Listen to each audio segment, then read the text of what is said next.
मेरा बच्चा कभी ऐसा काम नहीं कर सकता भैया।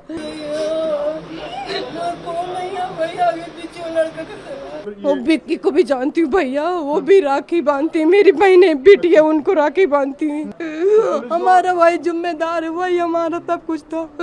हमारे पति शांत हो गए भैया, इकलौता बेटा था और मेरे कोई आगे पीछे नहीं भैया। कहाँ से पा जाऊं?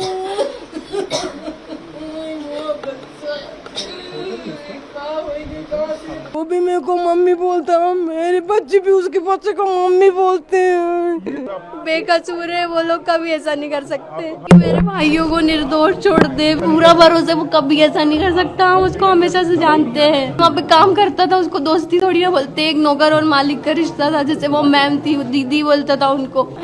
हम उसी की वजह से यहाँ रहते थे क्योंकि वो काम करता था। क्या कहेंगे आपके बेटे के बारे में? क्या कहेंगे अपने क्या कहेंगे आप? चैनल बंद। मैं बोलती भैया मेरा बच्चा कभी ऐसा काम नहीं कर सकता, मेरा बच्चा कभी ऐसा काम नहीं कर सकता भैया, कभी ऐसा काम नहीं सकता। 20 साल की उसकी उम्र है भैया। जब से हम सुना 3 दिन से हम पानी नहीं पिए, जब से मेरा बच्चा गया परसों के दिन से। न मेरी बच्चियां न मेरी बच्ची छोटी वाली गिर के बेहोश हो जाती है। हमारा भाई जिम्मेदार है, वही हमारा सब कुछ था। हमारे पति शांत हो गए भैया, इकलौता बेटा था और मेरे कोई आगे पीछे नहीं भैया। तो आप उनकी माँ सोनम से कोई बातचीत करते थे कभी? आप भैया कोई ना काम करता तो सोनम के भाई के यहाँ काम करता तो वो भी वही फैक्ट्री में वो भी काम करती थी। अब काम कर रहे में आप भी तो बात करोगे, कोई बात करेगा तो तुम भी बात करोगे। झूठा फंसा दिया भैया मेरे बच्चे को। 20 साल के बच्चे से कहाँ कार करता है? वो ऐसा बच्चा है भैया जैसे सब्जी कोई बेचता ना और उसके पैर में जूता चप्पल न हो, देख लेता तो अपने चप्पल जूता उतार के दे देता था। नंगे पैर आता था, मैं खूब चिल्लाती थी, मैं बोलती थी मैं खाना नहीं दूंगी, तेरे को चप्पल ला के नहीं दूंगी, मेरे पास नहीं, कहाँ से लाऊं? फिर भी दे के आ जाता था। मैं सरकार से प्रार्थना करती हूँ मेरे बच्चे को भगवान बेकसूर साबित कर दे। मेरा बच्चे से नहीं कर सकता भैया, नहीं हम मर जाएंगे, हम तीनों माँ बेटी जहर खा के मर जाएंगे, नहीं जी किसके सहारे।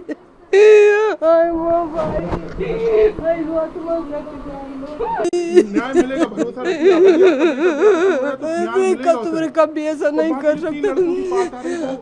मैं एक विक्की को जानती हूँ, वो विक्की को भी जानती हूँ भैया, वो भी राखी बांधती है, मेरी बहनें बेटी है उनको राखी बांधती है। वो भी मेरे को मम्मी बोलता है, मेरे बच्चे भी उसके बच्चे को मम्मी बोलते हैं। इनको आकाश नहीं जानती। नहीं भैया कहीं नहीं गए। अरे गोविंद भैया से बात पूछो, रोज ड्यूटी चल भैया। फिर से मैं जान में निकल जाए। हम गाजीपुर के नहीं, बेकसूर है वो लोग, कभी ऐसा नहीं कर सकते। कभी भी नहीं, वो दोनों ऐसा नहीं कर सकते। विक्की और राज वही दोनों मेरे भैया, वो दोनों ऐसे कभी नहीं कर सकते अंकल। यहीं थे जब घटना हुई? हाँ भैया यहीं थे भैया, वहाँ पे नहीं, कहीं भी बाहर नहीं। आप ऑफिस वालों से पूछो ना, वो रोज ऑफिस जाते थे, गोडाउन जाते थे, वो ऐसा नहीं कर सकते। क्या मांग करेंगे आप? क्या मांग? मैं बोलूंगी मेरे भाई को बचा लो, गोविंद भैया, राजा भैया के बड़े भाई, मैं सबसे यही बोलूंगी हाथ जोड़ के वो मेरे भाई को बचा ले। उनके साथ पूरी फैमिली है लेकिन हमारे साथ कोई नहीं है। हमारे भाई का अलावा फंसाया जा रहा है। मेरे भाई ने ऐसा कुछ नहीं किया। आप लोग रहने वाले हैं तो अंकल गाजीपुर एक ही नहीं है, बहुत सारे गाजीपुर है। पता नहीं दीदी कौन से गाजीपुर से मिली है, हम लोगों को तो नहीं पता ना। आप कौन से वाले गाजीपुर से हैं? हम लोग फतेहपुर के पास जो गाजीपुर है हम वहाँ के रहने वाले हैं। हमारा गांव रामपुर है, गाजीपुर के काफी आगे है हमारा गांव। ऐसा कुछ नहीं था जैसा आप लोग बोल रहे हो, ऐसा सिर्फ न्यूज में देखा है, न्यूज में दिखाया जा रहा है, ऐसा सब गलत। तो आप क्या सीबीआई कौन सी जांच की मांग करेंगे जिससे आपको लग रहा है कि न्याय मिलेगा? जांच का नहीं पता, सीबीआई का सुना है बस। जो भी हो हमारे भाई को छोड़ दे। हमारा भाई निर्दोष है, उसने कुछ नहीं किया। वो दोनों बहुत, उन लोगों ने कभी ऐसा नहीं किया। पुलिस यहाँ पे नहीं आई है, सिर्फ आप ही लोग आ रहे हो यहाँ पे। भैया को विक्की भैया, ऐसा हमको पता नहीं है लेकिन वो विक्की भैया के घर पे था। भाई से कब से आखिरी बात क्या हुई थी? परसों 6 बजे भैया आए थे।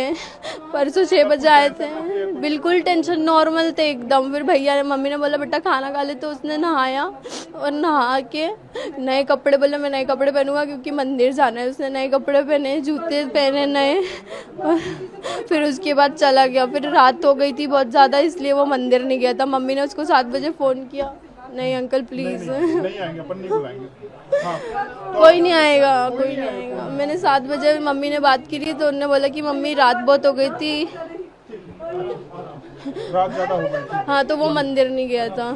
क्या चाहते हैं आप? मेरे को ये बताइए। चाहती हूँ कि मेरे भाइयों को निर्दोष छोड़ दे, विक्की भैया और राज भैया। मैं उनको जानती हूँ, और जो 2 लोगों को नहीं जानती, उन लोगों के बारे में मुझे कुछ पता नहीं है। क्या पता भगवान, वो लोग भी ऐसा नहीं कर सकते। उनको देखा है मैंने, वो छोटे छोटे, उनको फोन में देखा है, बाकी उन दोनों को मैं नहीं जानती। राज शिलोंग गया था ये? नहीं भैया, कहीं बाहर नहीं गए। मैंने अभी अंकल को बताया, वो कहीं नहीं गए।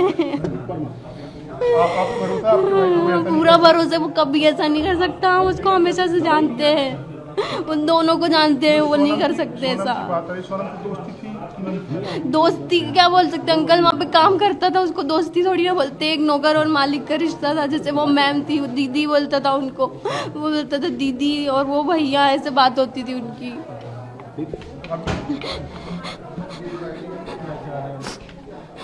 सोनम क्या सानिया आप क्या हम चाहते हैं कि हमारा भाई छूट के आ जाए हमारे पास। उसके अलावा कोई भी नहीं है। सबके पास अपनी अपनी फैमिली, हमारे पास कोई भी नहीं है हमारे भाई के अलावा।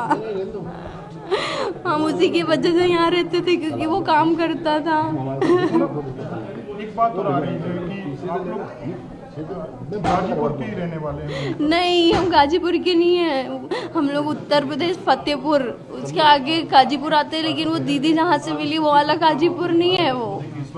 तो कौन से गाँव से? और ये क्या कुछ करके सुनाते हैं? वो कितना कुछ बोल दिया, आप लोग नहीं जाओगे यहाँ से जब तक। आपने दरवाजा मैं नहीं खोलने वाली। भाई के लिए कितना कुछ बोल रही हूँ। मेरा भाई ऐसा नहीं कर सकता, आप लोगों को कितना बताएं। भाई पे आपके आरोप लगा है? हाँ, आरोप लगे, झूठ है ये सब झूठ है। हम नहीं मानते, ये सब झूठ है। सोनम के साथ में ये आरोप लगा कि अफेयर था राज का? नहीं, ये बहुत गलत है, ऐसा नहीं है। हाँ? गलत है, ऐसा नहीं है, बिल्कुल भी आरोप है, झूठ है। उसके ऊपर इल्जाम लगा है। राज घर कब से वापस नहीं आए? परसों आए थे भैया 6 बजे, उसके बाद से हमने उनको नहीं देखा। तो परसों यहाँ पे जब आया तो कैसा था? राज का व्यवहार कैसा था? एकदम ठीक था उनका व्यवहार, बिल्कुल अच्छा था, नॉर्मल जैसे हमेशा रहते थे। फिर तैयार होके चले गए थे वो मंदिर, और उसके बाद मंदिर नहीं गए क्योंकि शाम हो गई थी। राज ये 17 से 24 ये जो वक्त था, इसके बीच में राज कहाँ था? भैया यहीं पे थे, इंदौर में। रोज ऑफिस जाते थे। आप लोग ऑफिस वालों से भी तो कुछ पूछो, उनसे भी तो कुछ पूछो। आप हमसे ही सब पूछ रहे हो। जहाँ काम करता था राज कहाँ था? भैया घर पे ही थे। और आप लोग कहाँ थे? गाँव में थे हम लोग। आप लोग तो राज गाँव क्यों नहीं गया था? क्योंकि हम यहाँ का रेंट पे करना था, इसलिए भैया गाँव। और भैया बहुत कम गाँव जाते थे। राज आप लोग के साथ क्यों नहीं गया? क्योंकि भैया को यहाँ का रेंट पे करना था, हमारी फीस एडमिशन करवाना था, इसलिए भैया गर्मियों में गांव बहुत कम जाते थे। जब उनको छुट्टी मिलती थी तब वो कभी कभी ठंड में जाते थे, 1 आधे हफ्ते के लिए। आप लोग यहाँ पे कब से रह रहे हैं? हाँ, इस घर में। हाँ।